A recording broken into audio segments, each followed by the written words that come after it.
সেই জন্য আল্লাহ রাসূল সাল্লাল্লাহু আলাইহি ওয়াসাল্লাম বলেন যে ইন্নাল্লাহা হাররামা সালাসান, আল্লাহ রাসূল সাল্লাল্লাহু আলাইহি ওয়াসাল্লাম বলেন আল্লাহ পাক সুবহানাহু ওয়া তাআলা মানুষদেরকে তিনটা জিনিস হারাম করে দিয়েছেন। হারাম মানে হারাম, একেবারে নিষিদ্ধ, ঢাকে একেবারে ফাঁসেও যেতে পারবেন না। হারাম যেটা বলবে সেটা হারাম, এখানে কোনো হালাল করার কোনো সুযোগ নাই।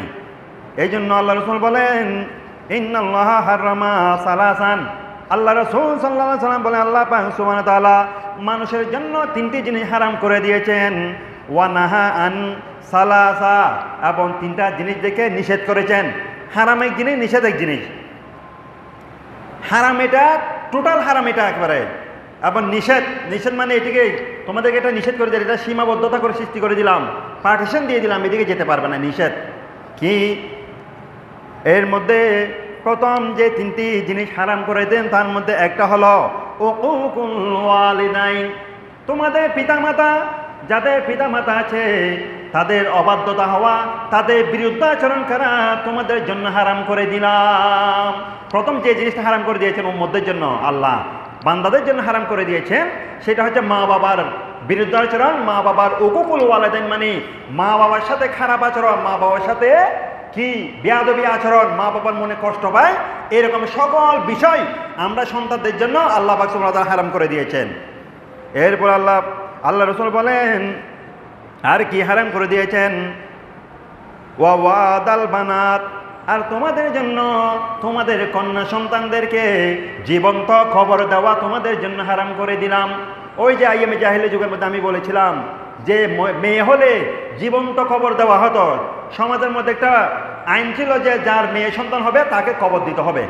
কিন্তু ইসলাম যখন কোরআন নাজিল, ইসলাম যখন আল্লাহ রসুল, যখন আল্লাহর বিধান যখন কোরআন নাজিল হয়ে গেল, আল্লাহ রসুল বলছেন যে না, এটা কখনো তোমাদের জন্য শোভা পাবে না যে তোমরা মেয়ে সন্তান হলে খবর দিবে, এটা তোমাদের জন্য আজকের দিন থেকে আমি কি করে দিলাম, হারাম করে দিলাম। উচ্চাওয়াজ দিব আলহামদুলিল্লাহ।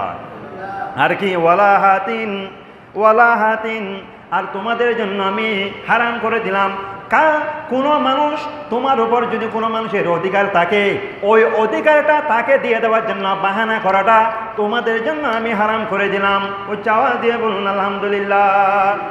অর্থাৎ আমার উপর কোনো মানুষের একটা অধিকার আছে, হক রয়েছে, আমার উপর কোনো একজন মানুষের সম্পদ রয়ে গেছে, আমি তার সম্পদটাকে, তার অধিকারটা, তার জিনিসটা তাকে বুঝিয়ে না দিয়ে তাকে তাল বাহানা করে বিভিন্ন সময় ঘোরাচ্ছি, তাকে দিচ্ছি না। কেউ আমার কাছে টাকা পাবে, অধিকার পাবে, আমি তাকে টাকাগুলো দিচ্ছি না। কেউ আমার কাছে সম্পদ পাবে, আমি তার সম্পদ দিচ্ছি না। কেউ আমার ভাবে কোনো একটা জিনিস পাবে, তার অধিকার আমার কাছে রয়ে গিয়েছে, আমি তাকে অধিকারটা দিলাম না, তাকে না দিয়ে বঞ্চিত করলাম। অর্থাৎ তাকে না দিয়ে টাল বাহানা করে করে তাকে ঘোরাচ্ছি, তার অধিকারটা আমি দিতে চাচ্ছি না। সেটা আল্লাহ পাক সুবহানাহু ওয়া তাআলা আমাদের উপর হারাম করে দিয়েছেন। তাহলে তিনটা জিনিস হারাম করে দিয়েছেন। একটা হচ্ছে উকুকুল ওয়ালিদাইন, মা বাবার সাথে খারাপ আচরণ, বিরুদ্ধাচরণ, মা বাবার অবাধ্য। আরেকটা জিনিস হচ্ছে কি কন্যা সন্তানকে জীবন্ত খবর দেওয়া, সেটাও হারাম করে দিয়েছেন ইসলাম। আরেকটা জিনিস হচ্ছে কোনো একজন মানুষ আমার উপর কোনো একটা অধিকার পাবে, আমি তাকে তার অধিকারটা, তার হকটা বুঝিয়ে না দিয়ে তাকে বিভিন্ন সময় টাল বাহানা করে ঘোরাচ্ছি, এটাও আল্লাহ হারাম করে দিয়েছেন।